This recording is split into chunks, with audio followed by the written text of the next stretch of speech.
Acid మన face ని ఖరాబ్ చేస్తుంది కానీ మన మనసుని కాదు. ఈ మాటలు అంటుంది నేను కాదు, అన్మోల్ రోడ్రిగ్స్.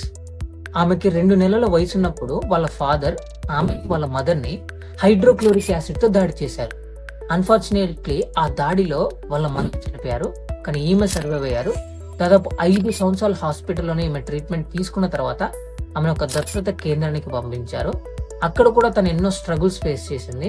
తన తోటి విద్యార్థుల ఎగతాళి చేసేవాళ్ళు, తిట్టేవాళ్ళు, అల్లరి చేసేవాళ్ళు, అయినా అవన్నీ ఎదుర్కొని ఆమె నిలబడింది.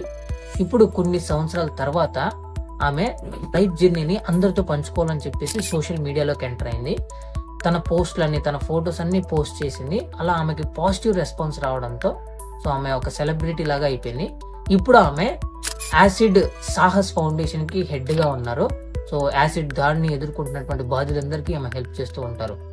లైఫ్ మనకి ఎప్పుడు సెకండ్ ఛాన్స్ ఇస్తుందన్నాక ఇది బెస్ట్ ఎగ్జాంపుల్.